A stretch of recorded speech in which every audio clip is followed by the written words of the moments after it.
I'm Frank Basilero. A rally to legalize medical marijuana at the governor's residence turned into something completely different today. Minnesota Governor Daytona invited them inside to tell their stories. It is all part of an effort to legalize medical marijuana in the state.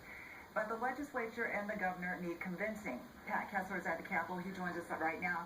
Pat, I have to imagine that was the last thing they expected. Yeah, they were very surprised, Amelia. The governor himself is laid up at the residence in a full body cast recovering from serious hip surgery. But he asked the families out front to come inside and tell him their emotional stories.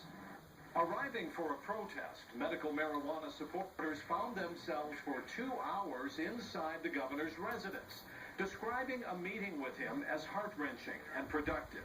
There was a lot of emotion in that room with the stories that were being told.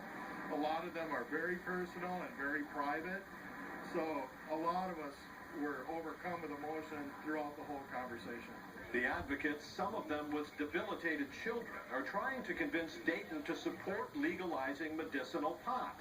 They say they need it for chronic illness and pain, emerging from their talks with a sense that the governor is not against it, just uncertain about how to regulate it. My heart's just really full of hope that our governor heard us loud and clear and he's listening to the needs of the patients of this state. Dayton has said he won't support legalization as long as law enforcement groups oppose it.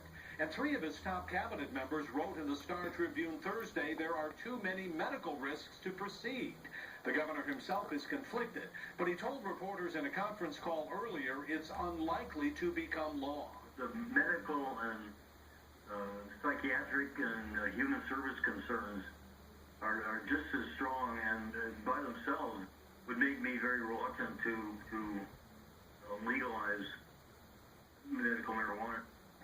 Well, the meeting did not produce any major breakthroughs. The governor told advocates, though he still believes that a compromise is possible and that there is still enough time in the last couple of months of this session to get it done. But the reality is, Amelia, there may not be enough votes in the legislature to even pass this. Well, Pat, we've been following the stories of some of those patients. What are they saying to you this evening? Yeah, it was really sad. It was an emotional roller coaster for a lot of them we talked with today. Heartbreaking to see them with their children who are in such pain with their illnesses. These are families that are finding themselves in real-life dramas, and very extreme ones. They told us, though, the governor wants them to talk with the health commissioner and his chief of staff, and they said that gives them hope that there might be some way they can get some kind of relief this year, but it's very uncertain at this point. All right, Pat. Thank you. You bet. Well, legislators at the Capitol